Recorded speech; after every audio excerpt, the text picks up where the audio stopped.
নমস্কার, আপনারা দেখছেন ইন্ডিয়া 365 ডেজ নিউজ, সত্যের সাথে সাধারণের পাশে। আরে ভাই, আমরা তো মাটিতে নেমে কাজটা করি।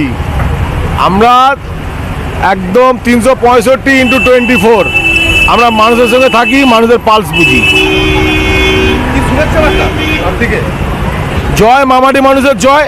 শুভেচ্ছা শুভেচ্ছা বলে আমাদের কাছে কিছু নেই। আমাদের কাজ হচ্ছে মানুষ যত আমাদেরকে মাথা উঁচু করে ভোট দেবে, আমরা তত মাথা নিচু করে কাজ করব। যেটা বলছিলেন যে কর্মীদের জন্যই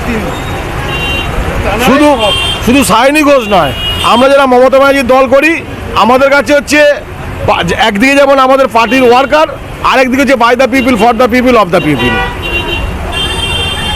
যারা দুর্নীতি নিয়ে এতদিন ধরে এত কথা বললো, তাদেরই নেট দুর্নীতি সামলাবে। ও চোরের মায়ের বড় গলা, চোরের মায়ের বড় গলা। দেখবে বাসে উঠলে পকেটমার যে করে, সেই পকেটমার ছেল্লায়। অর্থাৎ কেন্দ্রের মোদী সরকার নিজে একটা চোর, ও আর অন্য রাজনীতিক চোর বলছে। ওনের টেনশন নেই। ভবিষ্যৎ খুব খারাপ, 25 তারিখের পর থেকে বুঝতে পারবে কি হয়। এর আগে আমি ইলেকশনের সময় কি বলেছিলাম? আমি বলেছিলাম যে বিজেপি অ্যাবসলিউট মেজরিটি পাচ্ছে না, পশ্চিমবঙ্গে তৃণমূল কংগ্রেসের একটা সিট হলেও বাড়বে। আর আজকের দিন আমি ফের বলছি যে ভারতবর্ষের রাজনীতিতে নরেন্দ্র মোদী এই 5 বছর সরকার যদি টিকেও থাকে, সে সরকার থাকবে না, খালি ওই কালবৈশাখীর মধ্যে দুলতে থাকবে। যাদবপুর বাসে আগামী দিনে কি পাচ্ছে?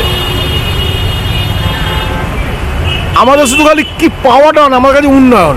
রাস্তা আছে, জল আছে, আলো আছে, পার্ক আছে, বাচ্চাদের খেলার মাঠ আছে। আমরা যখন যেখানে যে জায়গাটা প্রয়োজন, আমাদের এমপি সেই কাজটা করবে।